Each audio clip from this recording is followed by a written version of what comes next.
Copyright disclaimer under Section 107 of the Copyright Act 1976. Allowance is made for fair use for purposes such as criticism, comment, news reporting, scholarship, and research. Fair use is a use permitted by copyright statute that might otherwise be infringing. Nonprofit, educational, or personal use tips the balance in favor of fair use.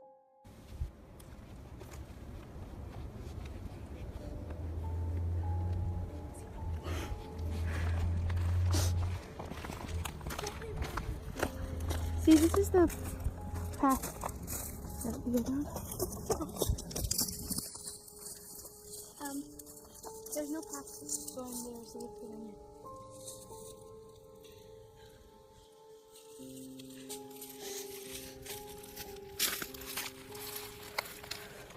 Bye.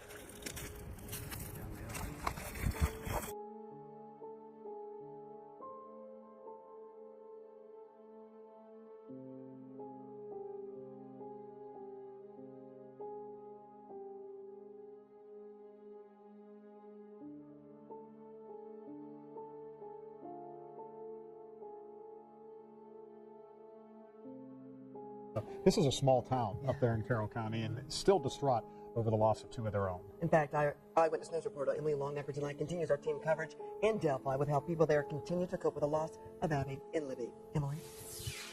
John and Andrea, people here in Delphi are cautious tonight about saying too much of anything. Many of them knew these two young girls and they know their families, and they are just finding it still very difficult to talk about what happened. On the outskirts of town, though, where police found the two teens' bodies, people are talking, sharing their disbelief and anger. Against the beauty of the sunshine and bright blue skies Wednesday, it was still hard for Ron Logan to believe the violence visited upon two young teens just out for a hike on a day off from school. Who would have thought they'd let their children out to do something special that day, take a trip down, and it turned out with a disaster like this? For 53 years, Logan's lived on the country road near the trail that leads to the Monon High Bridge. People walk up and down with their children, and it's quite a nice little trail on the bridge. Never, though, has Logan seen anything like what he has this week. The search for an eventual discovery of the bodies of Libby German and Abby Williams. The area that they were in is very hard to get to. I mean, you can't get there unless you walk there. I mean, so somebody would be walking with them or something. Those are the same kind of thoughts Marvin Sandifer keeps mulling over. His daughter used to hike the same trail. She said, I've seen a couple scruffy-looking guys back in there, but, you know, they never bothered me. They went on their way. Sandifer is anxious for investigators to identify a suspect. I'm not really scared. I'm just worried that it would happen again. That's why he hopes someone knows or saw something on that trail Monday and can lead investigators down the right path soon. I hope they catch them tonight, and I hope they make them pay. And with the release tonight of the picture of that unknown man seen walking on the trail Monday afternoon, people here are hoping investigators are that much closer to discovering who is responsible for taking these two young lives. John, Andrea. All right. Thank you. Emily Longnecker in Delphi tonight. What's going on, y'all? So I am going back to the Delphi case. This case still sticks in my head. A lot of y'all are in between the fence if he's guilty or innocent. And I'm going to give you guys my opinion. And this video is only my opinion. Do not destroy me in the comments. Do I think Richard Allen is guilty? I am 90%, in my opinion, sure that he's guilty. And here's why. If you look at the bridge guy, look at his shoulders. Now, I know a lot of y'all might say Ron Logan and some other suspects, but if you notice Richard Allen's shoulders and the bridge guy's shoulders, they're just alike. And a lot of y'all get confused because, let me explain this. In 2022, I drove to Delphi, Indiana. I walked the bridge. And when I tell you that bridge is terrifying, that bridge should have been demolished. But before you even get to the bridge, you step up 1 to 2 or 3, 4 inches. It's not level, meaning you got to step onto the bridge. And once you get on the bridge, if you are afraid of heights, it's crazy. If you look down, it's 67 to 70 feet above. And the boards are decrepit. It's horrible. The bridge is like, I mean, I'm telling you, I walked the first 4 pallets of that bridge and I said, you know what, I'm probably going to turn around. But I said, you know what, if the girls can do it, I can do it. So let's just debunk the myth that the guy on the bridge is 5'11", 6 foot, because you're stepping up onto a higher point of the bridge to get onto the bridge. to be able to walk that bridge with your hands in your pocket, you gotta been done walk this bridge many times before. As a beginner, I mean, you're telling yourself, I want to turn around, I want to go back, but again, I kept moving. And I did kind of, when I first came on to that the trail part, I did take a side, what I don't want to say a side thing. It was a side trail, and then I thought to my head after watching like Missing 411, I do not want to get kidnapped by Bigfoot. So let me get back on the trail. Walking down the trail, it wasn't really nobody there. I probably seen one person, but if you get to a part of the trail, there is a memorial of Libby and Abigail. But let's get into some of the interrogation video, and I'm gonna tell you why I feel like he's 90% guilty. Here we go. When I left, I remember there being, I think there was 2 vehicles down there on that farmer's entrance that I told you about.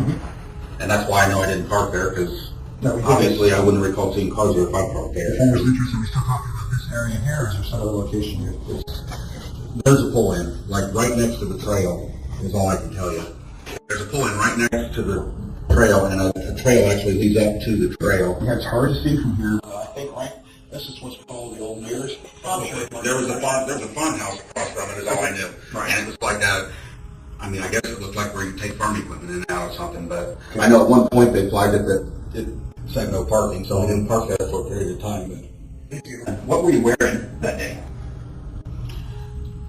I mean, you said you put on a jacket. You put on a jacket and blue jeans, and I'm sure I put on a jacket because I think it was still fairly cool that day. I don't think it was super warm. I would have put on a jacket. I don't know. No, it's on jacket.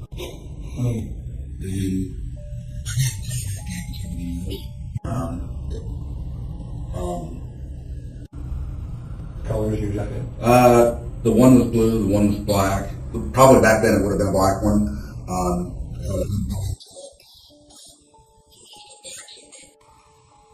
It was a Carhartt. I think it was an off-brand, but it was like a Carhartt. I could have worn that. I've had sweatshirts like what you're on today. Hoodies, jackets. I mean, I've got a little bit of everything. Fleece. Anything else you need? Headgear or anything like that? Wasn't that cold either. I always kept a hat in my coat, so it would have been a hat, or just not a big fluffy hat, but a small hat.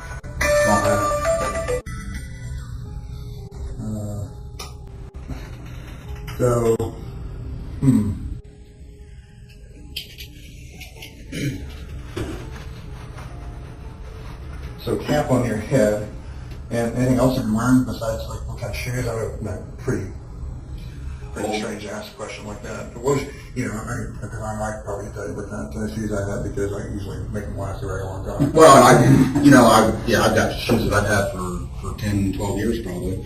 It would have been older tennis shoes, or I have military boots that I used to wear, but they just don't fit. I've been out of the military forever, so I had some combat boots in my closet that I used to wear occasionally. I don't know if I was still wearing them there or not. And again, guys, this is only my opinion. I mean, if you kind of look and listen to the interview, I mean, I don't want to say he's being evasive, but he's kind of changed his statement up after 7 years down the line. I mean, he said that he left the park around 1:30, but in his statement, he said he got there probably about 1:30 and then leave to 3:30, which gives you enough time to commit these crimes. The guy on the bridge, the way he walks, the clothes he wears, very similar to Richard Allen. Very similar. Let's not talk about the bullet that they found at the crime scene. Now, if anybody's a gun expert, I'm not going to come here and try to tell you guys about when you eject a bullet out the gun, it leaves a mark, which it does. But I mean, again, I'm not a gun expert, so anything I'm saying is just speculation and going off what I know from being in the military and being ex-law enforcement. Signs number 2. He doesn't have a neck. I mean, when he puts a jacket on, you can tell that his neck kind of sits like Uncle Fester. You know, I don't have a neck either. So, I mean, I understand it. I understand that, you know, us necklace persons, we go through a lot of stuff, but his head kind of sits on his shoulders. And the bridge guy, if you look at the picture, his neck is like on his shoulders. Like you can see, it's just weird. You know, I don't know how to explain it, but you just have to look at the bridge guy and look at Richard Allen. Look at this photo here. Look how his shoulders, same width, same height from where his head is. And during the interview, and what the crazy thing is that when Richard Allen gave that first statement, or when he called in and told law enforcement that he was on the bridge that day, there's no way that he knew what the bridge guy was wearing or even knew about the video. Crazy, huh? But, and I know y'all be like, well, it's 7 years later, of course he knows the case, but in that statement, I'm pretty sure he said he was wearing a jacket, military boots, and blue jeans. I mean, is that a coincidence? And again, guys, I'm not trying to doubt. A lot of y'all feel like Indiana State Police in Carroll County and Delphi, even the FBI said that it was possibly Ron Logan, but I just don't feel it. I feel like they got the right individual. I feel like Richard Allen is the individual who committed these crimes. 90%. And when I'm saying 90% is because while he was locked up, he admitted to unaliving the girls. And then he brought in some new characters. Odinism. Now, I looked up Odinism, and I mean, I didn't really understand it. I don't know if it's like some type of cult or something, but I did look it up. But who was the first person to announce that? Richard Allen. He did say that other people were involved, and he even said the guards were part of that cult. You know, he is bringing in extra characters into this.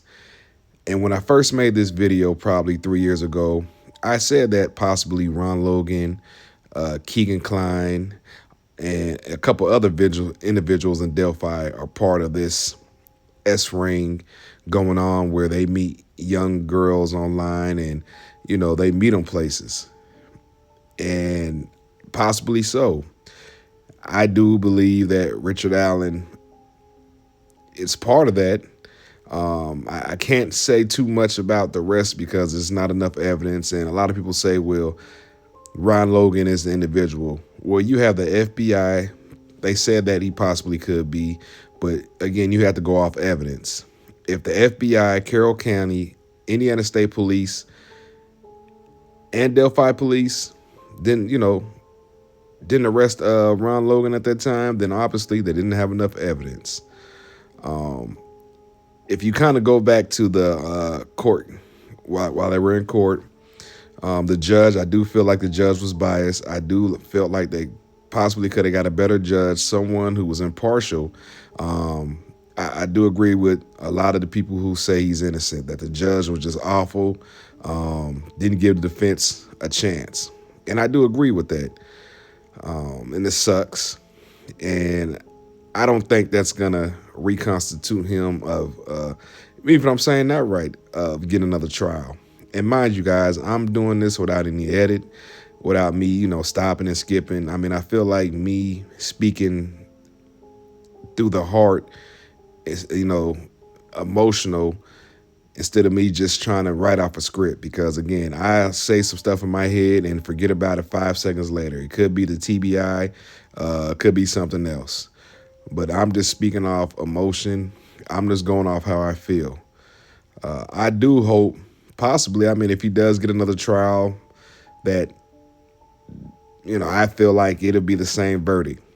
You're pulling 12 independent people, I'm talking about the jury, and coming to a collective agreement that Richard Allen is guilty of these crimes.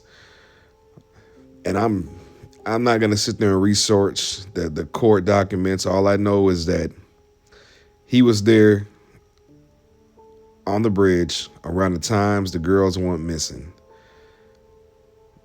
The lady said that it wasn't too many people on the bridge besides Richard Allen, 3 other girls, and then Libby and Abigail. Now, Ron Logan. I can see why Ron Logan is a suspect. He lives close to the property.